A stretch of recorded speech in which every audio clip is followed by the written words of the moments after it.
இது வழியாக நம்ம இது டேரக்டாக கொடுத்துட்டு அது வந்து கெட்டதிரிக்கை விட்டாங்க 11 விட்டாங்க இது 11 யார் நல்லா வேகமாக வந்து நல்லா இருக்குது ட்ரான்ஸ்ஃபார்மர் டெலிவரி எல்லாமே டைம் எங்கே தான் டிலே ஆகும் இன்டர்நெட் டவர் ஒரு டவர் லைன் மட்டும் தான் நமக்கு ட்ரீம் கம்பெனி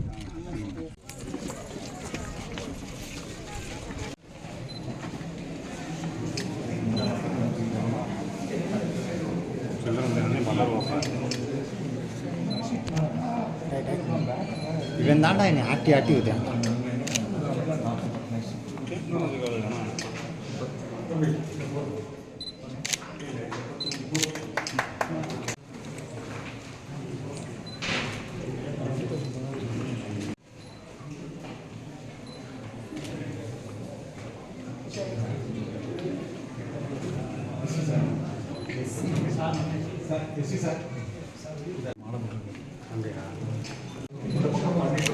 சார் ஏன் நீங்கள் முன்னாடி விட்ருவீங்க ஃபோன் விட்ருவீங்க என்ன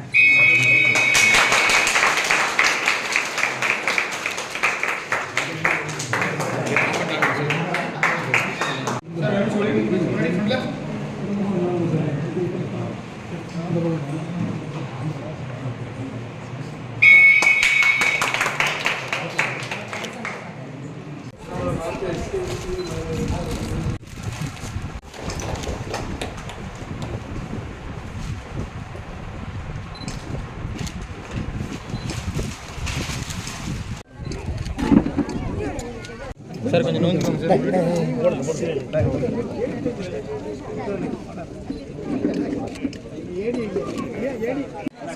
இந்த பகுதிக்கு ஒரு துணை மின் நிலையம் வேண்டும் என்ற அந்த கோரிக்கை நிறைவேறிய ஒரு பொன்னான நாளாகும்.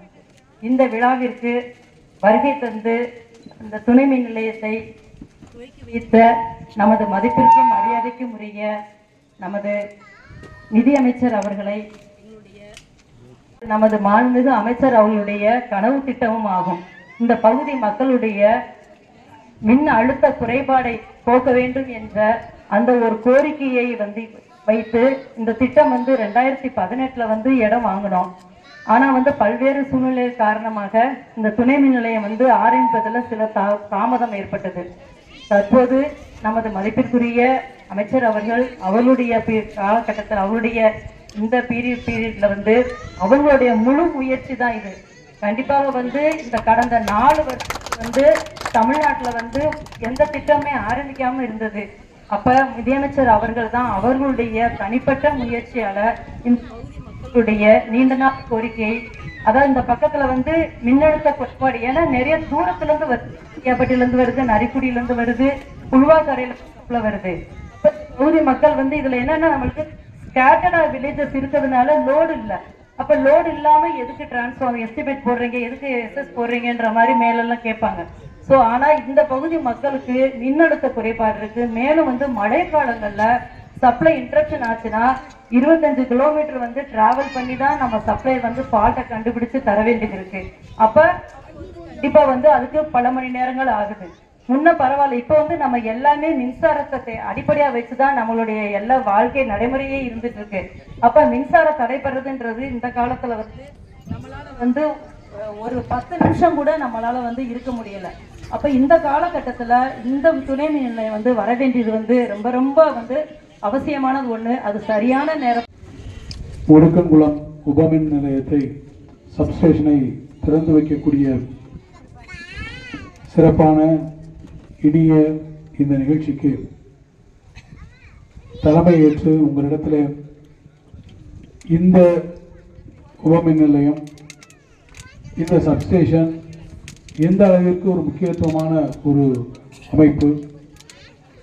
மின் பகிர்மானத்தில் நம்முடைய கிராமங்களுக்கெல்லாம் இது எந்த வகையிலே உபயோகமாக பயன் தரத்தக்கதாக முக்கியமாக நம்முடைய மின் தேவைகளை தட்டுப்பாடு இல்லாமல் நிறைவேற்றுவதிலே இந்த துணை மின் நிலையத்திற்கு எவ்வளவு முக்கியத்துவம் இருக்கிறது என்பதை மிக தெளிவாக அழகாக உங்களிடத்தில் எடுத்துச் சொல்லி தலைமையேற்று இந்த நிகழ்ச்சிக்கு இருந்தும் இங்கே வருகை தந்திருக்கக்கூடிய கிராமத்தினுடைய பெரியவர்களே, முன்னோடிகளே, கழக நண்பர்களே, உங்கள் அனைவருக்கும்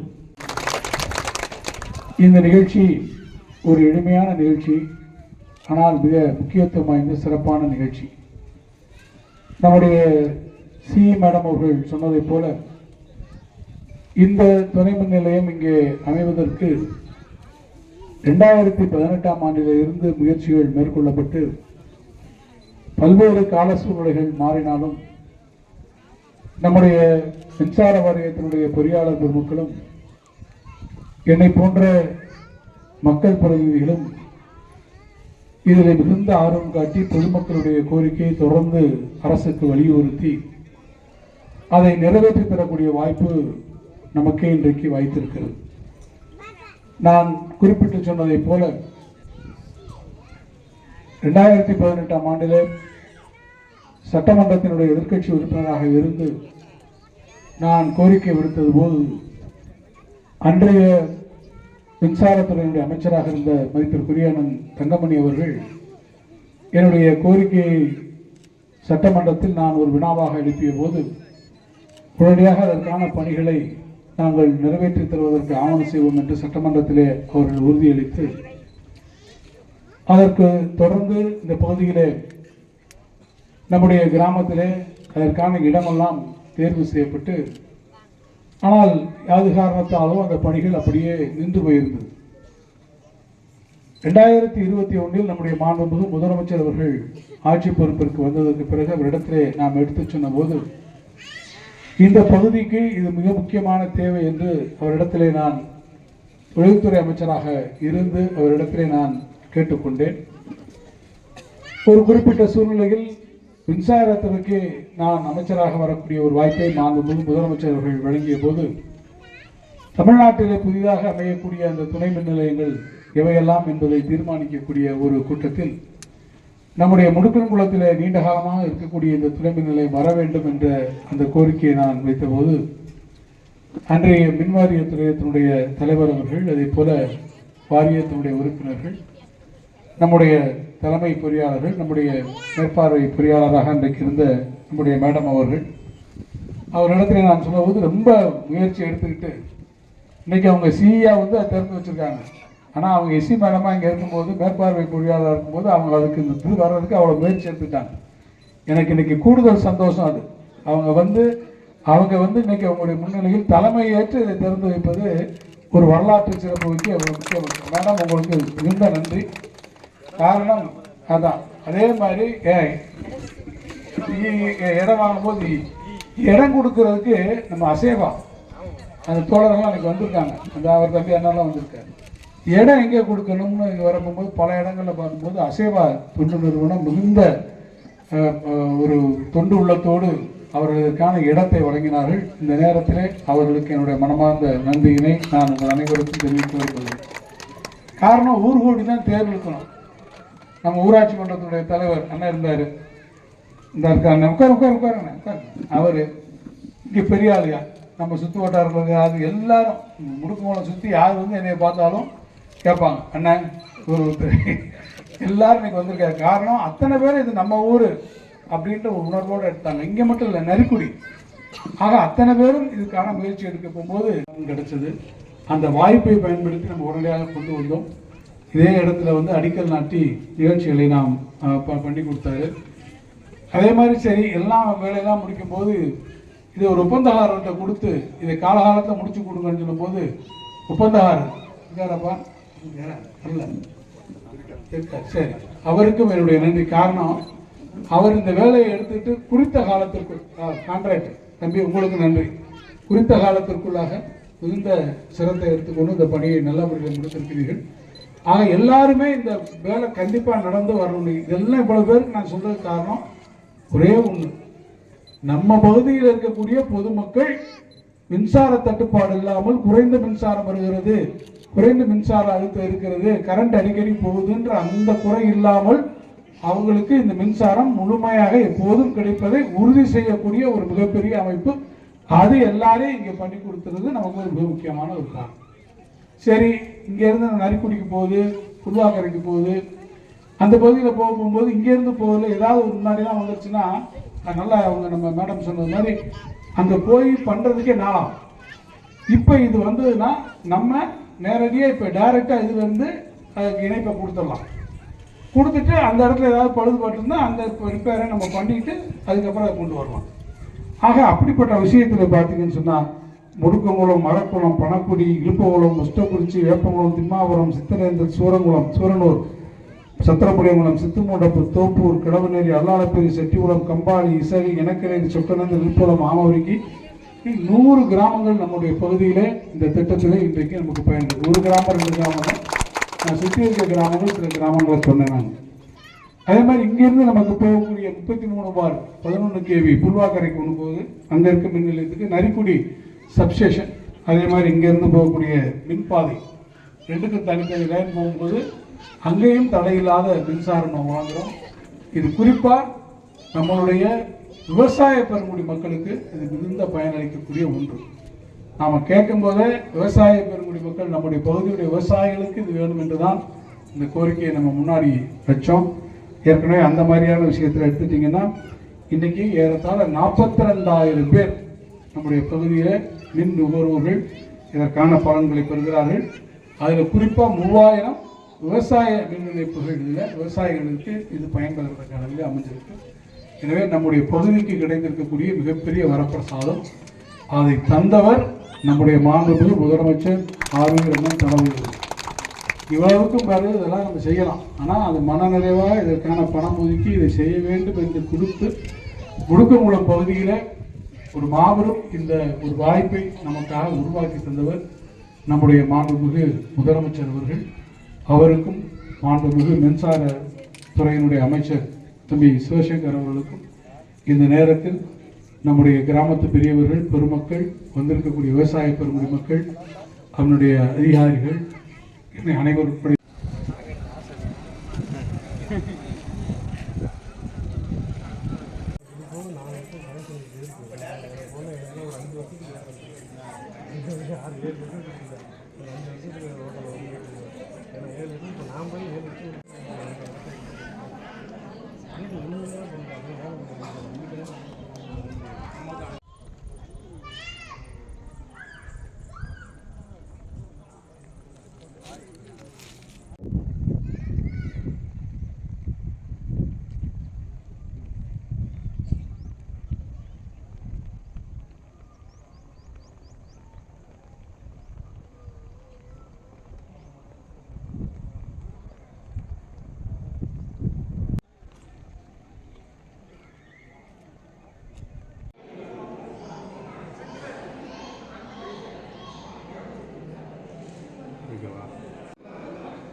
அருண் சார் பேக் வாங்க சார். கேமரா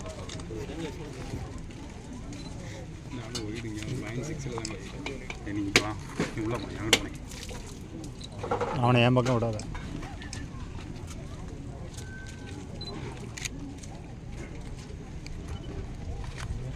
இல்லாமல் கேமராவோட அப்படியே நின்ன இடத்துல எதுவும் பார்ப்போம் ஜூம் பண்ணி.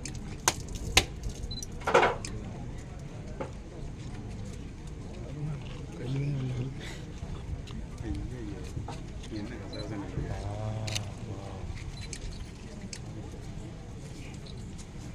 சொல்லும் போது எனக்கு டெலிலன்ஸ் வாங்கிக்கணும்.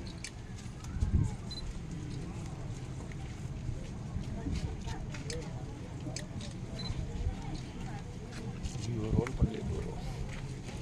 இருடா இதுக்கு அவுட வரேன். ரோல் பண்ண மறந்துட்டு இருக்கேன்.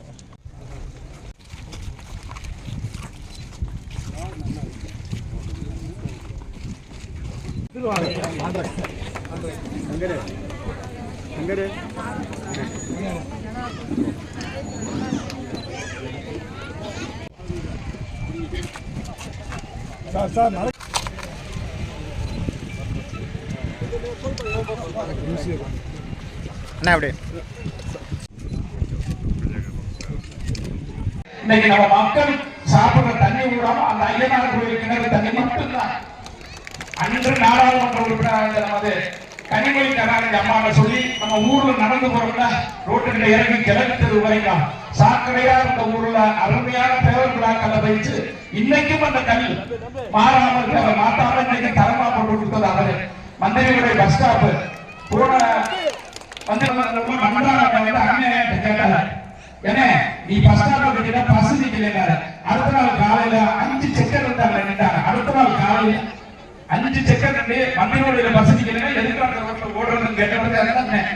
இது மாதிரி தனது இந்த ஊருக்கு தேவையான இந்த வருஷத்துல இப்ப நிலையூர் கம்பெனிக்காக தண்ணி கொண்டு வரதுக்கு சுமார் 15 கோடி ஒதுக்கி நிலம் எடுத்துக்கிட்டே வர, நிலத்தை விலைக்கு வாங்கிக்கிட்டே வராங்க. எல்லாமே இந்த அண்ணனோட சீரிய முயற்சி. இந்த ஊருக்கு செய்த நல்லது அனைத்து காரியங்களும் அமைச்சர்களுக்கு வேற யாருமே செய்யல.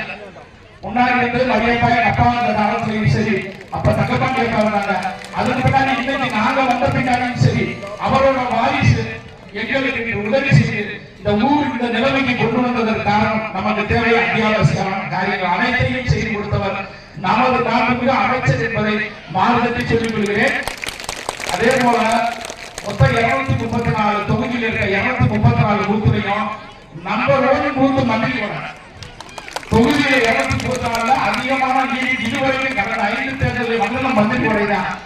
வரும் தேர்தலையும் யாரும் விருப்பு பார்க்காமல் யார் வந்தால் இந்த ஊருக்கு நல்லது செய்ய முடியும் என்று நினைத்து நமது அமைச்சர் கரத்தை ஓங்கி இன்றைய முதலமைச்சர் இருக்கக்கூடிய ஏகப்பட்ட திட்டங்களை செஞ்ச முதலமைச்சர் மீண்டும் முதலமைச்சராக தொடர வேண்டும் என்ற எண்ணத்தில் நமது அமைச்சர் கோட்டைக்கு அனுப்பும் போது போன தடவை 62,000 ஓட்டை ஏற்கனவே ஒரு இடத்துல சொல்லியிருக்க 1 லட்சம் ஓட்டை தாண்டவில்லை. அதுக்கு இந்த மேற்கொன்றியம் தான் முதல் படியாக அமைய வேண்டும். அந்த ஓட்டுகள் எடுப்பதற்கு குறைந்தது நம்ம 3-2 பங்குக்கு மேலதான் ஓட்டு வாங்கணும். எல்லாரும் உங்கள் ஒத்துழைப்பு எங்களுக்கு 2 பேருமே அனைவரும் அன்னைக்கு என்னைக்கு எலெக்ஷன் டிக்ளேர் பண்றாங்களோ காலையில இதே மாதிரி வந்து இதே உரையில் வந்து அனைவரும் வந்து உதயசூரியன் சின்னத்தை தவிர மாற்று சின்னத்தை பார்க்க கூடாது. உதயசூரியன் மீண்டும் மந்திரியோட முதலிடத்தை தக்க வைக்க வேண்டும். நம்ம அமைச்சர் கோட்டைக்கு அதிக வாக்கு வித்தியாசத்தில் செல்ல என்னுடைய குறிப்பிட்டு சொல்ல வேண்டும் என்றால் அனைத்து அந்த கதையும் ஒரே நாள் இரவில் நடந்த அந்த கதை திரைக்கதையாகவும் வந்து திரைப்படமாகவும் வந்த வரலாறு திராவிட முன்னேற்ற கழகத்திற்கு உண்டு. அந்த கதையின் பெயர் ஓர் இரவு. அந்த ஓர் இரவு நாடகமாக புதினமாக மாத்திரமல்லாமல் திரைப்படமாகவும் வந்தது பேரறிஞர் அண்ணா அவர்களுடைய கைவண்ணத்தில். காரணம், ஒரே நாள் இரவில் அண்ணா அவர்கள் விழித்திருந்து அந்த கதையை எழுதிய காரணத்தால் அந்த கதைக்கு பேரே ஓர் இரவு. அப்படி ஓர் இரவில் ஒரு எழுச்சி மிகுந்த கூட்டத்தை மிக சிறப்பான வகையிலே, மிக அற்புதமான வகையிலே, நாமெல்லாம் எண்ணி பெருமை பெறத்தக்க வகையில் ஒரு இரவுக்குள்ளாக இது ஒரு மயன் மாளிகையோ அல்லது மாயாஜால வித்தையா என்று கருதக்கூடிய அளவில் நாம் அனைவரும் எண்ணி பெருமைத்தக்க அளவில் இந்த சமுதாய கூடத்தை திறந்து வைத்து அதற்கு இவ்வளவு பெரிய ஏற்பாட்டை செய்திருக்கக்கூடிய அன்பிற்குரிய தம்பி கண்ணன் அவர்களை நான் உங்கள் சார்பாக மனமும் வந்து பாராட்ட கடமைப்பட்டிருக்கிறேன். நேற்று நான் விடைபெற்று செல்கிற போது அவசர அவசரமாக இடத்திலே வந்தார். என்ன கண்ணா என்று கேட்டேன். இல்லையண்ணா, நாளைக்கு உங்களுடைய பணிகளோடு சேர்த்து மந்திரி உடையை நாம் கட்டியிருக்கக்கூடிய சமுதாய கூடத்தையும் நீங்கள் திறந்து வைத்துக் கொள்ளலாமே என்று கேட்டார். அதற்கென்ன செய்தால் போயிட்டு உடுக்கன்குளத்திலிருந்து வருகிற போது நான் திறந்து வைத்துவிட்டு போய்விடுகிறேன் என்று சொன்னேன். சரி என்று ஒத்துக்கொண்டார். நான் என்ன நினைத்து கொண்டிருந்தேன் என்றால், இது வருகக்கூடிய வழியிலே மண்டபம் இருக்கிறது, நான் இறங்குகிறேன், திறந்து வைக்கிறேன், உங்களிடத்திலிருந்து விடைபெற்று செல்வேன், அந்த அளவிலே இந்த ஏற்பாடுகள் இருக்கும் என்று நான் நினைத்தேன். ஆனால் ஏற்பாட்டை செய்யக்கூடியவர் கண்ணன் என்பதை நான் மறந்துவிட்டேன். கண்ணன் தனக்கே உரிய அந்த செயல்திறத்தோடு ஒரே நாள் இரவில் இதற்கான அனைத்து ஏற்பாடுகளையும் இங்கே இருக்கக்கூடிய கழக தோழர்களை தான் முன்னெடுத்து அவரோடு இணைந்து கழகத்தினுடைய தோழர்கள், கிளைக்கழக செயலாளர்கள், மைய பொறுப்புகளாக இருக்கக்கூடிய எல்லோரும் இந்த ஒன்றியமே இங்கே வந்து இந்த சமுதாய கூடத்தை திறந்து வைத்து உங்களிடத்திலே உரையாற்றக்கூடிய ஒரு பொதுக்கூட்டத்தை போன்ற ஒரு வாய்ப்பை எனக்கு வழங்கி இருக்கிறார்கள். நேற்றைய தினம்தான் திருச்சி மாநகரத்திலே நம்முடைய தலைவர் அவர்கள் ஒரு மாபெரும் எழுச்சி மாநாட்டை நடத்திவிட்டு வந்திருக்கிறோம். தமிழ்நாடு யாருடைய தலைமையில் தலைகுனியாமல் நடைபோடும், தமிழ்நாடு யாருடைய வஞ்சனைக்கும் யாருடைய புறந்தல்களுக்கும் தலை கொட்டாமல், இமை கொட்டாமல், தலை குனியாமல் தன்மானத்தோடு தமிழ்நாடு தலை நிமிர்ந்து நிற்கிறது. ஆதிக்க உணர்வு எந்த பட்டணத்திலே இருந்து வந்தாலும், எந்த புலத்திலே இருந்து வந்தாலும் தமிழ்நாடு ஒரு காலத்திலும் தன்னுடைய தன்மானத்தை விட்டுக் கொடுக்காது, தலை குனியாது. தமிழ்நாடு தலை குனியாது இருக்கும். தமிழ்நாடு தன்னுடைய போராட்டத்தில் வென்றே தீரும். அதைத்தான் ஸ்டாலின் தொடரட்டும், தமிழ்நாடு வெல்லட்டும் என்கிற முழக்கமாக நாம் இன்றைக்கு முன்னிறுத்திருக்கிறோம். 5 ஆண்டு காலத்தை நிறைவு செய்துவிட்டு இடத்திலே வந்திருக்கிறோம். 2021ஆம் ஆண்டிலே கழகம் ஆட்சி பொறுப்பிற்கு வந்தது. நம்முடைய ஒப்பற்ற தலைவர் தளபதி மு.க. ஸ்டாலின் அவர்கள் முதலமைச்சராக வந்தார். 5 ஆண்டுகளுக்கு முன்பாக நாம் ஆரம்பிக்கிற போது கொரோனா பெருந்தொற்று இத்தனை பேர் கூடி நிற்க முடியுமா? ஒருவருக்கு ஒருவர் பக்கத்தில் நின்று கூட பேசிக்கொள்ள முடியாத நிலை. இன்னும் சொல்ல வேண்டும் என்று சொன்னால், சுவாசிப்பதற்கு பிராணவாயு ஆக்சிஜன் கூட கிடைக்காத நிலை. இன்றைக்கு வீட்டிலே படுத்தால் நாளைக்கு நமக்கு உயிர் இருக்குமா இல்லையா, நாம் எழுவோமா இல்லையா, காலை சூரியனை நாம் பார்ப்போமா மாட்டோமா என்கின்ற நிலையற்ற நிச்சயமற்ற தன்மை தமிழ்நாட்டில் நிலவிய போது, தமிழ்நாட்டினுடைய வரலாற்றில் வேறு எந்த முதலமைச்சரும் அத்தகைய சூழ்நிலையிலே பதவி பொறுப்பை ஏற்கவில்லை. தளபதி மு.க. ஸ்டாலின் அவர்கள் முதலமைச்சராக பொறுப்பேற்றுக் கொண்டார். நான் தலைமையேற்றிருக்கக்கூடிய இந்த தமிழ்நாட்டில் ஒரு உயிரை கூட பலியிட விடமாட்டேன் என்கின்ற உறுதிமொழியோடு ஆட்சி பொறுப்பை ஏற்றார். கொரோனா பெருந்தொற்றிலே இருந்து நம்மை காப்பாற்றினார். நம்மை காப்பாற்றியது மட்டுமல்ல, நம்முடைய வாழ்வாதாரத்திற்காக 4000 ரூபாய் மீட்டுத் தந்தார். அதே முதலமைச்சர் தான் 5 ஆண்டு காலத்தில் திரளாக வந்திருக்கக்கூடிய தாய்மார்களுடைய உயர்வுக்கு இன்றைக்கு எண்ணற்ற நலத்திட்டங்கள். நீங்கள் சமுதாயத்தினுடைய எந்த பகுதியை சார்ந்தவராக இருந்தாலும் சரி, ஒரு நாடு உயர வேண்டும் என்றால் அந்த நாட்டுக்கான பொருளாதார வளர்ச்சி மட்டுமா முக்கியம்? நான் நிதியமைச்சராக இருப்பதற்கு நான் அடிப்படை காரணம் இந்த தொகுதியினுடைய சட்டமன்ற உறுப்பினர். சட்டமன்ற உறுப்பினராக நான் வருவதற்கு அடிப்படை காரணம் நீங்கள் எனக்கு அளித்திருக்கக்கூடிய வாக்குகள், நீங்கள் எனக்கு தந்திருக்கக்கூடிய ஆதரவு, உங்கள் நம்பிக்கை. நான் சட்டமன்ற உறுப்பினர். எனவேதான் இந்த 5 ஆண்டு காலத்திலே உங்கள் சட்டமன்ற உறுப்பினர் என்னை நம்பி நீங்கள் வாக்களித்திருக்கிறீர்கள். தங்கம் தென்னரசனுடைய உதிரத்தின் கடைசி சுற்று இருக்கிறவரை உங்களுக்காக பாடுபடக்கூடிய ஒருவனாக நான் இருப்பேன் என்கிற அந்த உறுதிமொழியோடு அந்த பயணத்தை நான் தொடர்ந்திருக்கிறேன். எல்லாவற்றையும் செய்து முடித்து விட்டோம் என்று எதிர்மாறு சொல்லக்கூடியவன் நான். ஆனால் எங்களால் முடிந்த அளவில் உங்கள் கோரிக்கைகளை நிறைவேற்றுவதிலே அக்கறையோடும் பொறுப்புணர்வோடும் எங்களால் எந்த அளவிற்கு முடியுமோ அந்த அளவிற்கு நிறைவேற்றுவதிலே நாங்கள் ஆர்வம் காட்டி நிறைவேற்றியிருக்கிறோம். ஆண்டாண்டு காலமாக நிறைவேற்ற முடியாத எத்தனையோ திட்டங்கள் தம்பி கண்ணன் அவர்கள் இங்கே எடுத்துச் சொன்னாரே உங்களிடத்துல. அவர் சொல்லுகிற போது கூட உணர்ச்சி வேகத்தால் அவருடைய கண்கள் குளமாகி, அவரது உணர்ச்சி வேகத்தால் எத்தகைய சூழ்நிலையெல்லாம் நாம் சந்தித்தோம் என்பதையெல்லாம் உங்களிடத்திலே அவர் எடுத்து சொல்லுகிற போது என் மனக்கண் முன்னால் அவை எல்லாம் திரையிட்டுக் கொண்டு ஓடிக்கொண்டிருந்தது.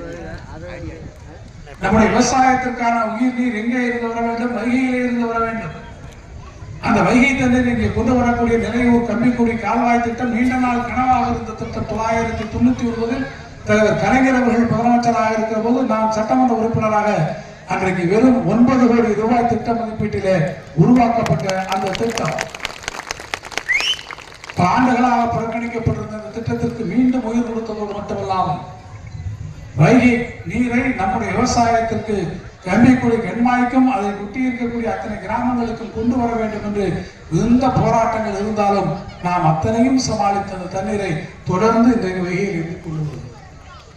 அது மாத்திரமல்ல, நிலையூர் கம்பிக்குடி கால்வாய்க்கு என்று தனியான கால்வாய் நமக்கு வேண்டும். அந்த கால்வாய் தனியாக நமக்கு வந்தால் தான் நாளைக்கு எந்த காலத்திலும் பிரச்சனை இல்லாமல் நமக்கு தண்ணீர் வரும் என்கின்ற வகையில் இப்போது அத்தனைக்கும் நமக்கு பணம் ஒதுக்கி அதற்கான நிலங்களை எல்லாம் நாம் கையில் கொடுக்க வேண்டிய முயற்சிகள் நமது பணிகள் நடந்து கொண்டிருக்கிறது.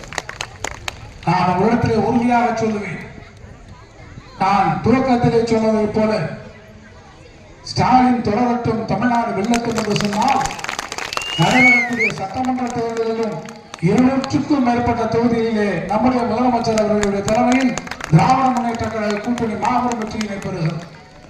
மீண்டும் தமிழ்நாட்டில் திராவிட மாடல் 2.0 ஆட்சி நம்முடைய முதலமைச்சர் தலைமையிலே மலர இருக்கிறது. அவருடைய ஆட்சியில் தான் புதிதாக அமையக்கூடிய அந்த நிலையூர் கால்வாயில் வைகை நீர், வைகை என்று சொன்னவுடன் ஓடி வந்த அந்த நீர் நம்முடைய பகுதிகளுக்கு வரக்கூடிய காலம் வெகு தூரத்தில் இல்லை. சென்னப்பட்டி கால்வாய் திட்டத்தை நிறைவேற்றி இருக்கிறோம். கிருதுமா நதியிலே இன்றைக்கு பார்ப்பேன் என்று சொன்னால் வீரசோழன் தாண்டி தண்ணீர் வருகிறது. அரிக்குடி பகுதியிலே இருக்கக்கூடிய கண்மாய்கள் விவசாயம் பருகுகிறது. நம்முடைய பகுதியுடைய கண்மாய்களுக்கு நீர் வருகிறது. நம்முடைய சென்னம்பட்டி கால்வாயுடைய வலதுபுற இடதுபுற கால்வாயில் இன்றைக்கு புனரமைக்கக்கூடிய பணிகள் நடந்து கொண்டிருக்கிறது. நம்முடைய பகுதியில் இருக்கக்கூடிய எண்ணற்ற பாசன கண்மாய்கள் இன்றைக்கு புனரமைக்கக்கூடிய இருக்கிறது. இவையெல்லாம் ஒரு புறம் நடந்து கொண்டிருக்கிறது.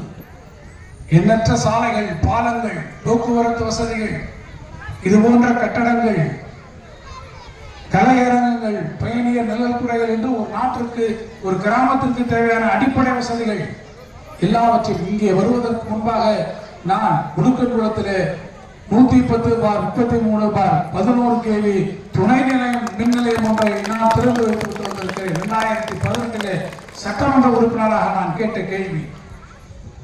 8 ஆண்டுகளுக்கு பிறகு இன்றைக்கு அதை நானே திறந்து வைக்கக்கூடிய வாய்ப்பை பெற்றிருக்கிறேன். எதற்காக சொல்கிறேன்? நம்முடைய பகுதியினுடைய திட்டங்கள் இதெல்லாம் ஒரு முறை இருக்கலாம். நிதியமைச்சர் என்கின்ற வகையிலே இந்தியாவின் எந்த மாநிலமும் பெறாத வளர்ச்சியை 11.1% வளர்ச்சியை பெற்ற மாநிலம் தமிழ்நாடு என்ற பெருமையை நான் பெற்றிருக்கிறேன். தலைவருடைய ஆசையினால் அப்படி ஒரு மிகப்பெரிய பெருமையை தமிழ்நாடு பெறுகிற போது உங்கள் ஆதரவால், உங்கள் வாக்குகளால் இந்த சட்டமன்ற உறுப்பினராக வரக்கூடிய வாய்ப்பை பெற்ற தங்கம் தென்னரசு தமிழ்நாட்டினுடைய நிதியமைச்சராக அங்கே இருக்கிறார் என்ற பெருமை நீங்கள் எனக்கு சொல்லுங்கள்.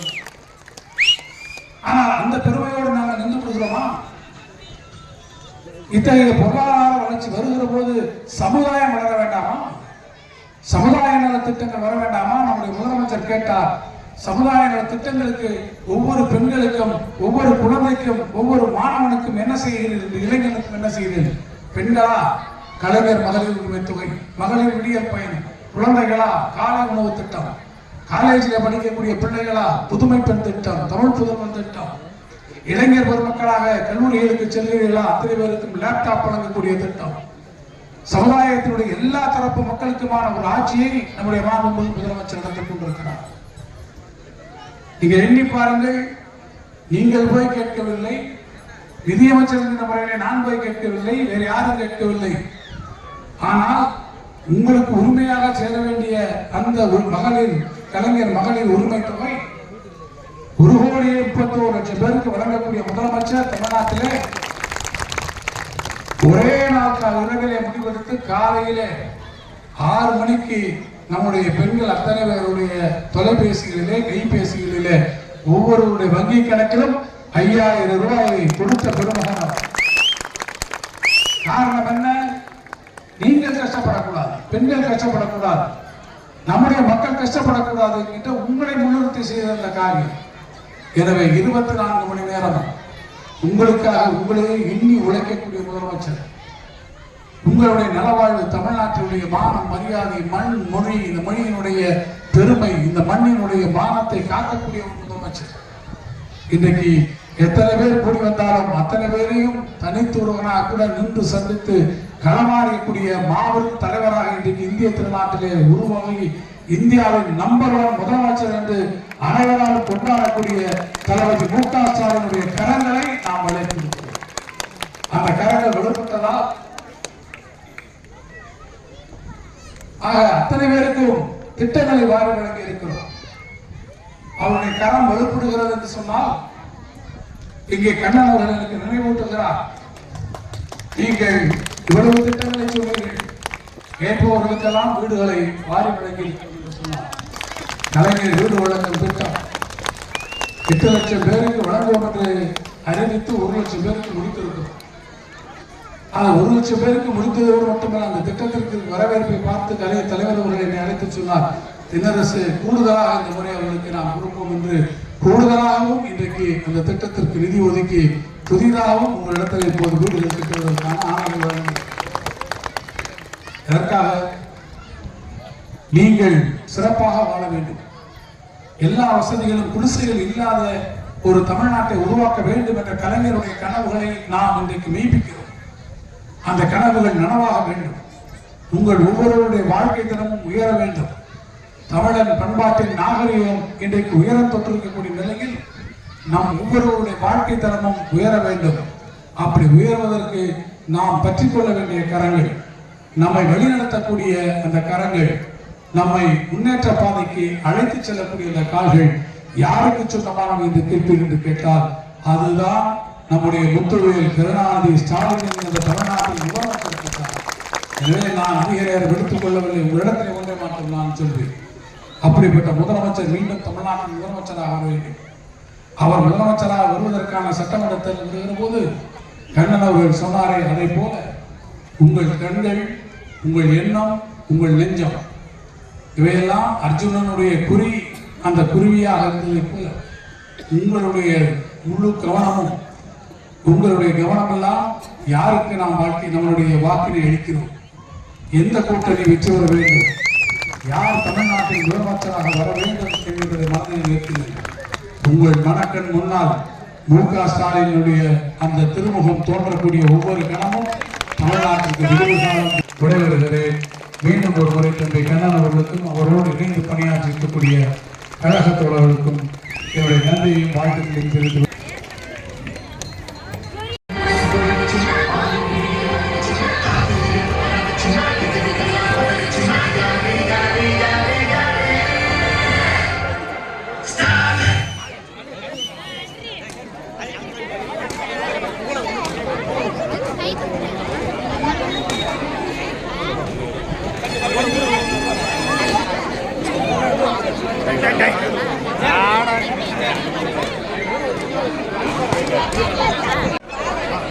Now,